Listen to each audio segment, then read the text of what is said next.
Welcome back guys.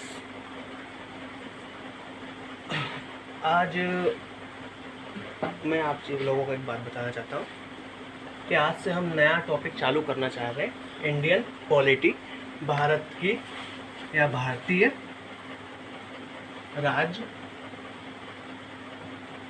व्यवस्था। कौन सा टॉपिक? भारत या भारतीय राज व्यवस्था। क्योंकि अधिकतर देखा जा चुका है कि यूपीएससी, एमपीपीएससी, बीपीएससी और आरआरबी और बहुत सारे कॉम्पिटिटिव एग्ज़ाम में पॉलिटी से बहुत सारे क्वेश्चंस बनते हैं। ठीक, अगर छोटी मोटी एग्ज़ाम की बात करें वहाँ भी आपको 2 से 3 क्वेश्चन पॉलिटी के देखने को मिल जाएंगे। ठीक है, लेकिन हम मेनली फोकस किस पे करेंगे? यूपीएससी और एमपीपीएससी, मतलब स्टेट लेवल के एग्ज़ाम पर फोकस करेंगे। यूपीएससी और स्टेट लेवल के एग्ज़ामों पर फोकस करेंगे। तो यूपीएससी में भारतीय राज्य व्यवस्था से प्रीलिम्स में कम से कम 15 से 20 क्वेश्चन आते हैं। कितने क्वेश्चन आते हैं? 15 से 20 क्वेश्चन तक आ जाते हैं। लेकिन अगर जो हम मेंस की बात करें वहीं भी 8 से 10 के बीच में इससे क्वेश्चन बनते हैं।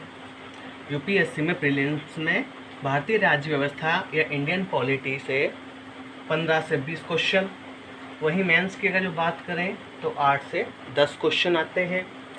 वहीं अगर जो स्टेट लेवल की बात करें उसमें भी यहाँ 10 से 15 के बीच में क्वेश्चन पूछे जा चुके हैं प्रीलिम्स में। वहीं मेंस में 5 से 8 के बीच में क्वेश्चन पूछते हैं, हर साल पूछे जाते हैं। ठीक है, आप किसी भी साल का पेपर उठा कर देख लो, एनालाइज करके आपको पता चल जाएगा 15 से 20 क्वेश्चन यूपीएससी में पूछे जाते हैं और मेंस में भी 8 से 10 क्वेश्चन पूछे जाते हैं। ठीक है, और स्टेट लेवल में भी 10 से 15 और 5 से 8। तो ये आपका जो भारतीय राज्य व्यवस्था है एग्ज़ाम के, कोई सी भी एग्ज़ाम के पॉइंट ऑफ व्यू से बहुत महत्वपूर्ण है। इसलिए आप यहीं से मैं शुरुआत कराऊंगा, इसको शुरू से पढ़ाऊंगा। भारतीय राज्य व्यवस्था क्या होती है? भारतीय राज्य व्यवस्था। ठीक है, हमने राज्य व्यवस्था की शुरुआत कब से की? जब हम कब्जे में थे, मतलब जिसको बोल सकते हैं हम कि हम अंग्रेजों के पंजे में थे या कब्जे में थे। जब आज़ाद नहीं हुए थे उस समय से राज्य व्यवस्था शुरू हो चुकी थी। हमने आज़ादी के लिए क्या किया? भैया हमने हमारा संविधान चुनने का प्रयास किया। क्या चुनने का प्रयास किया? संविधान, कि भैया हमारा संविधान बन जाए। पॉलिटी के अंतर्गत यानी राज्य व्यवस्था के अंतर्गत आप संविधान भी पढ़ोगे। ठीक है, तो भैया हमने संविधान क्यों बना? क्या आवश्यकता पड़ी संविधान बनाने की? चाहते तो बिना संविधान से पहले भी रह रहे थे, उसके आगे चलने वाली पीढ़ी भी संविधान से रह सकती थी, अब भी हम बिना संविधान से रहते थे। क्यों संविधान बनाने की आवश्यकता क्यों पड़ी हमें?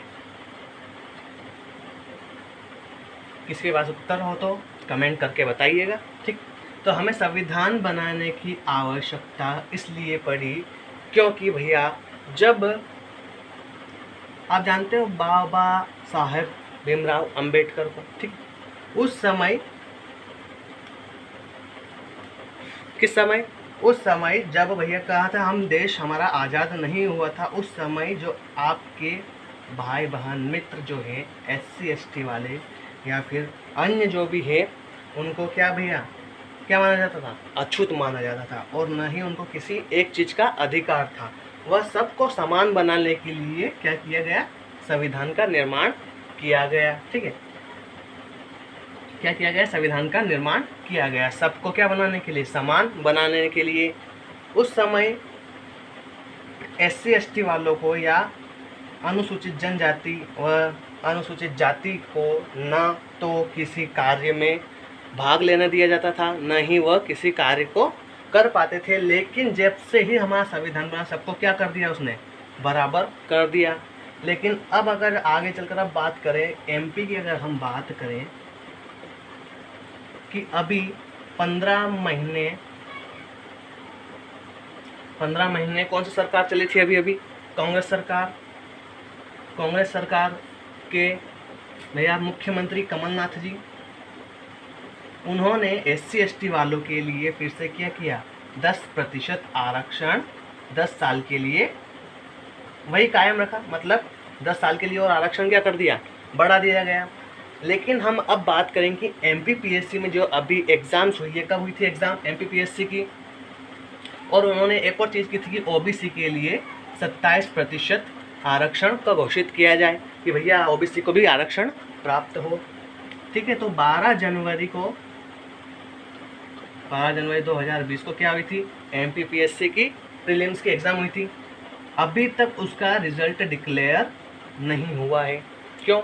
क्योंकि यह मुद्दा आरक्षण पर चल रहा है। हालांकि UPSC ने अपना रिजल्ट डिक्लेयर कर दिया हुआ, अगली प्रीलिम्स की तैयारी कर रही है, लेकिन MPPSC ने अभी तक अपना रिजल्ट डिक्लेयर नहीं किया है प्रीलिम्स का कि भैया कौन पास हुआ है। हालांकि स्कोर कार्ड डिक्लेयर कर दिया है, लेकिन प्रीलिम्स में कौन क्रैक किया प्रीलिम्स ने, किसके मेंस के लिए है, वह रिजल्ट अभी तक डिक्लेयर नहीं किया है। ठीक है, आरक्षण के चलते। ठीक है, तो हर टॉपिक चेंज कर दिया मैंने, आरक्षण पर आ गए, MPPSC के रिजल्ट पर आ गए। लेकिन मैं बोलना चाहता कि संविधान हमें आवश्यकता क्यों पड़ी, इसीलिए कि भैया सबको समान अधिकार मिले, सबकी जॉब लगे, कोई भी बेरोजगार ना रहे। हालांकि अब की बात करेंगे तो बेरोजगारी बढ़ चुकी है, अब वो बेरोजगारी क्यों बढ़ी वो सब आपको ही पता है। ठीक है, यहाँ पर संविधान इसलिए आवश्यक था क्योंकि हमें सबको समान बनाना था, कोई सी में किसी प्रकार का भेदभाव नहीं रखना चाहिए था। इसलिए हमने संविधान का क्या किया, निर्माण किया या गठन किया। तो वह भी हम पॉलिटी में पढ़ेंगे। ठीक है, कि क्या है संविधान, किस लिए बनाया है, क्यों बनाया है, ये सब हम पॉलिटी के अंतर्गत आने वाले आगे लेक्चर में देखेंगे। ठीक है, शुरुआत करते हैं पॉलिटी का कि भैया क्या है पॉलिटी, भारतीय राज्य व्यवस्था कहाँ से शुरू हुई, कब से शुरू हुई। और एक बात कि हम M लक्ष्मीकांत से पॉलिटी पढ़ेंगे। हालांकि आप अगर मार्केट में M लक्ष्मीकांत ढूंढोगे तो आपको 1000 या 2000 पेजेस की लक्ष्मीकांत, आप ये तो जाहिर सी बात है कि आप 1000 और 2000 पेज तो पढ़ोगे नहीं लक्ष्मीकांत, ये तो पॉसिबिलिटी भी नहीं है कि आप 1000 पेज और 2000 पेज याद रख पाओ। ठीक है, तो कुछ ऐसे फैक्ट जो UPSC व अन्य स्टेट लेवल एग्ज़ाम पूछते हैं, वही फैक्ट M लक्ष्मीकांत में से मैंने निकाले हैं और वही मैं आपको आगे पढ़ाऊँगा। ठीक है, वही फैक्ट आप नोट कीजिएगा और वही फैक्ट आप याद करोगे तो आप आराम से UPSC में आप ये पॉलिटी का पोर्शन निकाल सकते हो, राज्य व्यवस्था का पोर्शन निकाल सकते हो। मैं गारंटी देता हूँ प्रीलिम्स तो आप आसानी से निकाल सकते हो। वह दूसरी कॉम्पिटिटिव एग्ज़ाम जो छोटी मोटी होती हैं, एयरफोर्स मान लो, आप नेवी मान लो, या दूसरी एग्ज़ाम्स मान लो, SSC मान लो, उसमें भी 2-3 क्वेश्चन बैठते हैं, तो उसमें भी आप आसानी से क्रैक कर सकते हो। केवल किसको फॉलो करो, M लक्ष्मीकांत को, जो मैं पढ़ा रहा हूँ उस पर ही केवल फोकस रखो, तो आप बिल्कुल आसानी से क्रैक कर सकोगे। ठीक है, और UPSC जो क्वेश्चन बनाता है वह M लक्ष्मीकांत से ही ज़्यादा बनाता है। वह अदर स्टेट लेवल भी किस पर भरोसा करते हैं, M लक्ष्मीकांत पर। ठीक है, तो आइए शुरुआत करते हैं हमारा टॉपिक पॉलिटी का। क्या है पॉलिटी, भारतीय राज्य व्यवस्था कब से शुरू हुई। वह कंपनी ने शासन किया, ब्रिटिश सरकार ने शासन किया, सब ने शासन किया हम पर, हम उन पर नहीं कर पाए, वो बात अलग है। ठीक, शुरुआत करते हैं। तो प्रीलिम्स मैंने बता दिया, आप नोट कर लीजिएगा कि भैया प्रीलिम्स अगर UPSC की तैयारी कर रहे हो आप, UPSC के लिए प्रीलिम्स में ये 15 से 20 क्वेश्चन आते हैं। और मेंस के अगर जो हम बात करेंगे तो यहाँ पर आपको मिलेंगे देखने को 8 से 10 क्वेश्चन देखने को मिल जाएंगे। वहीं अगर आप स्टेट लेवल की बात करोगे तो आपको मिलेंगे यहाँ 12 से 15 क्वेश्चंस। वही मेंस में अगर जो आप बात करोगे तो आपको मिलेंगे 5 से 8 क्वेश्चंस। ठीक, ये क्वेश्चंस आप नोट कर लीजिएगा, फ्रंट में साइड में लिख लीजिएगा कि भैया अगर जो स्टेट लेवल की एग्जाम आपको देनी है तो 12 से 15 क्वेश्चन, मेंस में 5 से 8 क्वेश्चन, व प्रीलिम्स में 15 से 20 क्वेश्चन, किसमें, UPSC में, और ये स्टेट लेवल मेंस में 8 से 10 क्वेश्चन। ठीक है, वह अन्य कॉम्पिटिटिव एग्जाम जो आपकी अतिरिक्त इसमें 2 से 3 क्वेश्चन बैठते ही हैं। ठीक है, कि भैया अनुसूचियाँ, उसके बाद आपको इसमें आर्टिकल्स पूछे जाते हैं। ठीक है, ये आपको पूछी जाती हैं। अन्य छोटी मोटी कॉम्पिटिटिव एग्जाम है, वो भी आगे चलकर हम पढ़ेंगे, क्लियर करेंगे क्या होते हैं आर्टिकल्स, क्या होती है अनुसूचियाँ। ठीक है, शुरू करते हैं भारतीय राज्य व्यवस्था। तो आप पहले भैया कहाँ से शुरू हुई, शुरू कहाँ से हुई पॉलिटी, वह डालेंगे। तो आप डालिए पहला पॉइंट इसमें, ऐतिहासिक पृष्ठभूमि। आज केवल हम इंट्रो पढ़ लेते हैं इसका, अगली क्लास से हम देखेंगे इसका क्लियर। ठीक, ऐतिहासिक पृष्ठभूमि मतलब कहाँ से, हिस्टोरिकल कहाँ से बैकग्राउंड इसका आया, कहाँ से शुरुआत हुई, कब से शुरुआत हुई, पॉलिटी कब या राज्य व्यवस्था कब सर चढ़कर बोलने लगी। तो इंग्लिश में आप इसको लिखोगे ऐतिहासिक पृष्ठभूमि को, हिस्टोरिकल बैकग्राउंड, क्या लिखोगे, हिस्टोरिकल बैकग्राउंड। ठीक, क्या है, ऐतिहासिक पृष्ठभूमि मतलब हिस्टोरिकल बैकग्राउंड, यानी हिस्ट्री कब से या कहाँ से शुरू हुई पॉलिटी की। ठीक है, तो इसमें पहला है भैया, हम पर किसने शासन किया था, पहले आप टॉपिक लिख लीजिए भैया, कंपनी का शासन। ईस्ट इंडिया कंपनी ने हम पर क्या किया था, शासन किया था। तो आप लिख लीजिए इसमें शुरू में, कंपनी का शासन कब से कब तक रहा हमारे ऊपर, 1773 से 1858 तक।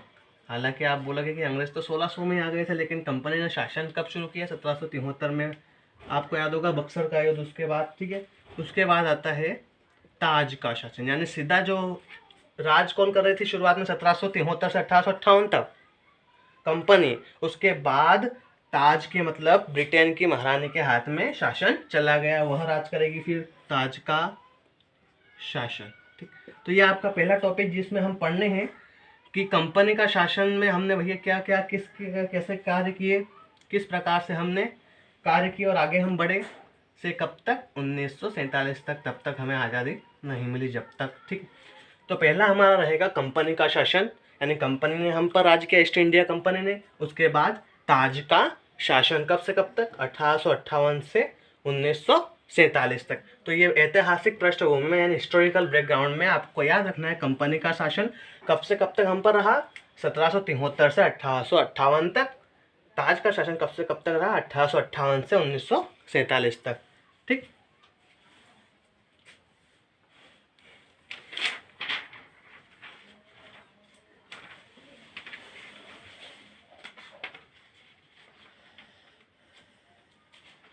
आगे आप जाएंगे और देखेंगे इसको आप कि भैया कंपनी का शासन, पहली हेडिंग डालिएगा आप, क्या है, कंपनी का शासन 1773 से 1858 तक, फिर आएगा ताज का शासन 1947 तक, 1858 से। ठीक, तो ऐतिहासिक पृष्ठभूमि यानी आपका चैप्टर नंबर पहला मान सकते हो आपकी, क्या है आपका लेसन नंबर फर्स्ट, ऐतिहासिक पृष्ठभूमि यानी हिस्टोरिकल बैकग्राउंड।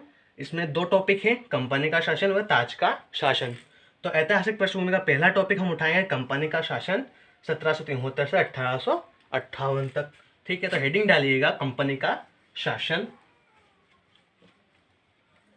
केवल बेसिक है यहाँ, क्योंकि 1773 से ही रेगुलेटिंग एक्ट क्या हो जाते हैं, शुरू हो जाते हैं। ठीक है, इसलिए हम केवल आज एक ही एक्ट पढ़ेंगे। ठीक है, तो क्या है आपके हेडिंग में, कंपनी का शासन, यहाँ लिख लीजिएगा आप, 1773 से 1858 तक कंपनी का शासन रहा।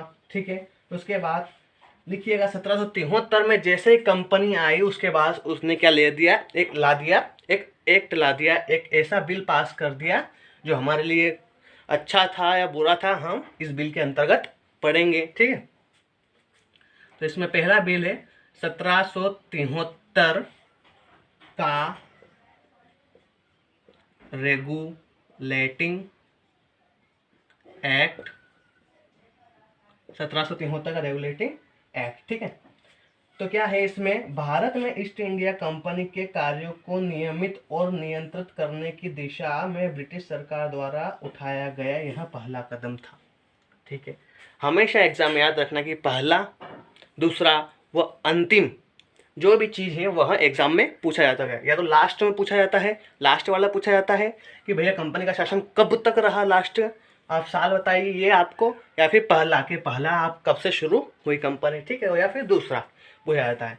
तो आप याद रखिएगा कि 1773 का रेगुलेटिंग एक्ट क्यों लाया गया कि ईस्ट इंडिया कंपनी हम पर किस प्रकार से प्रचलित हो सके, किस प्रकार से हम पर राज्य कर सके, किस प्रकार से अपना कार्य नियंत्रित और नियमित रूप से कर सके, बिना कोई झिझक के, बिना कोई किसी अड़चन के कर सके। ठीक है, 1773 का रेगुलेटिंग एक्ट में यह बताया गया है कि कंपनी अपना कार्य नियंत्रित रूप से कर सके। और यह ब्रिटिश सरकार द्वारा उठाया गया पहला कदम, याद रखना कौन सा कदम है, पहला कदम। ठीक है, तो पहला कदम आपसे पूछा जा सकता है कि 1773 रेगुलेटिंग एक्ट के दौरान क्या घटना घटित हुई थी। ठीक है, तो आपको उत्तर देना है कि 1773 रेगुलेटिंग एक्ट के दौरान यह ब्रिटिश सरकार ने यह एक्ट इसलिए क्यों बनाया था, इसलिए कि कंपनी को नियंत्रित रूप से अपने कार्यों में कोई अड़चन ना आ सके, कोई भी दिक्कत ना आ सके, इसलिए रेगुलेटिंग एक्ट का निर्माण किया।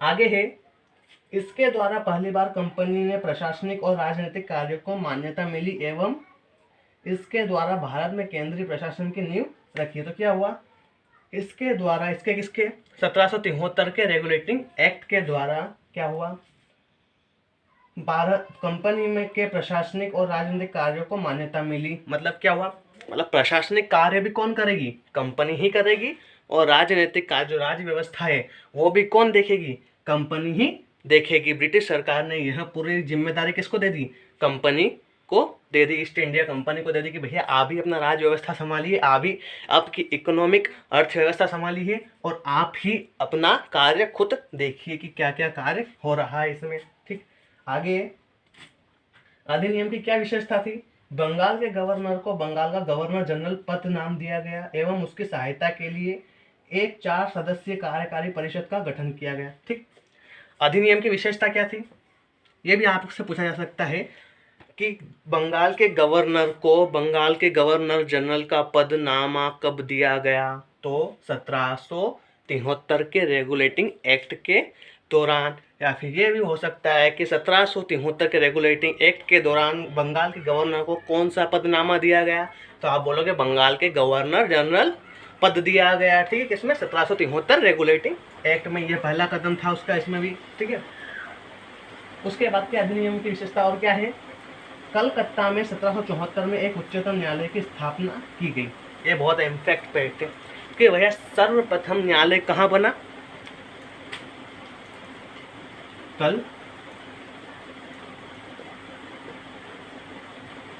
कलकत्ता में। कहाँ बना, कलकत्ता में।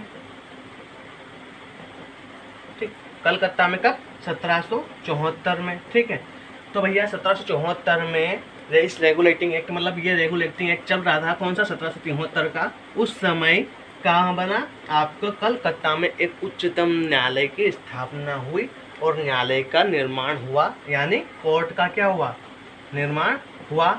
और कोर्ट का सर्वप्रथम रूप कहाँ देखने को मिला, 1773 के रेगुलेटिंग एक्ट के दौरान आपको देखने को मिला। तो इससे पहले तो राजा महाराजा का राज हुआ करता था, तो फैसले वही किया करते थे, लेकिन जैसे ही कंपनी का शासन आया उसके बाद से कलकत्ता में 1774 में पहले न्यायालय बनी। ठीक है, ये याद रखना। तो ये हो गया आपका 1773 का रेगुलेटिंग एक्ट, ये आपको याद रखना है। यह पॉइंट एग्जाम के पॉइंट ऑफ व्यू से 2 नंबर के लिए इंपॉर्टेंट है, मतलब नॉर्मली एग्जाम के लिए 2 नंबर, वैसे एग्जाम यूपीएससी में 3 नंबर का आप क्वेश्चन पूछते हैं, लेकिन यहाँ नॉर्मली जैसे 2 से 3 क्वेश्चन छोटे मोटे एग्जाम में जो पूछे जाते हैं उसके लिए यह इंपॉर्टेंट है कि भैया 1774 में कलकत्ता में क्या बना, कोर्ट बना, उच्चतम न्यायालय बनी। उसके बाद भारत के गवर्नर जनरल पद का पदनामा कब मिला, 1774 के रेगुलेटिंग एक्ट के दौरान। तो ये 2 क्वेश्चन आपको यहाँ से याद रखने हैं। ठीक है, और पहला कदम किसके लिए, नियंत्रित और नियमित रूप से संचालन कार्यों को संचालन करने के लिए पहला कदम उठाया गया, यहाँ कंपनी के द्वारा या ब्रिटिश सरकार के द्वारा पहला कदम उठाया गया था। ठीक, थैंक यू, आज के लिए इतना ही।